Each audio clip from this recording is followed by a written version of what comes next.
I want to ask, how does hydration affect each of those? How does hydration affect my digestion? I mean, I went to the bathroom this week.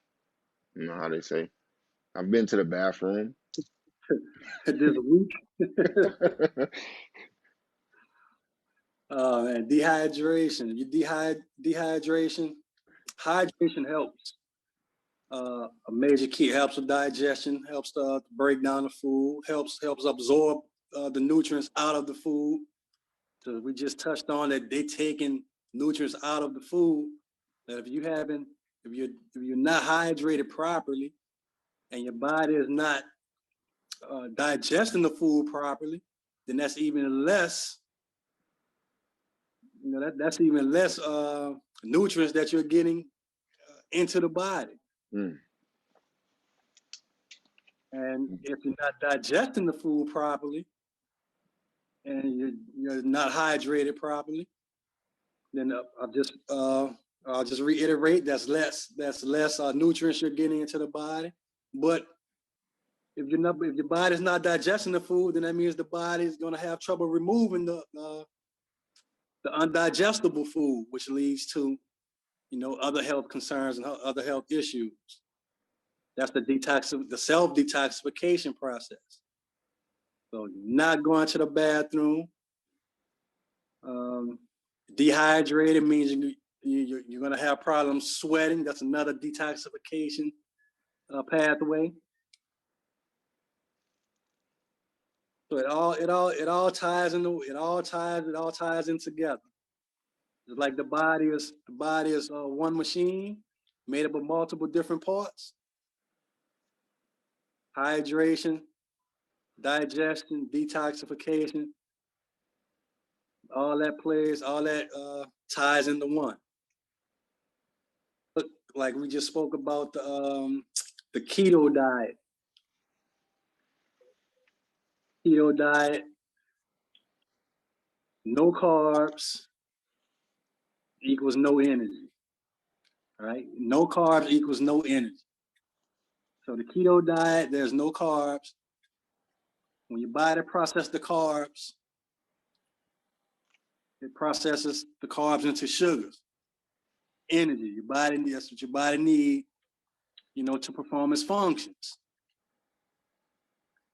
So the biggest misconception is that sugar is bad. Sugar is bad only if you're not using it. So it's like overcharging your battery, overcharging the phone battery. So you leave the phone on a charger all the time and you're not using none of the energy, the battery explodes.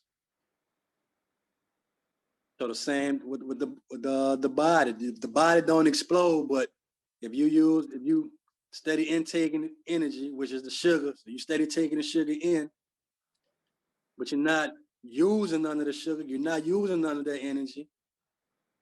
Now that energy becomes toxic. And I would say, the body may not literally explode. When we think of children, or they body explode when they get too much sugar. Can't sit down. Pow! They all over the place. Like firecracker, you lit a whole pack of firecrackers. They everywhere. Mm-hmm. They need somewhere to release. They need to release that energy. You're right, because another thing that's coming to mind is how, because that child may have that increased or heightened energy level, when they not doing nothing with it, that's a bad child. That child has a learning disorder. That child is this, and that. But it's like the child has so much energy that it's just not, can't sit still. You can't tell that child to do nothing with that energy. That's what we doing. Sit down and do nothing with your energy. And you like, how? How do I contain this? That's honestly, I would beg to say, how does that not contribute to, these feelings of anxiety that so many people feel? If we're consuming so much sugar, so much energy all the time, but we're not active, where is that energy going? That energy sits right there in the bloodstream.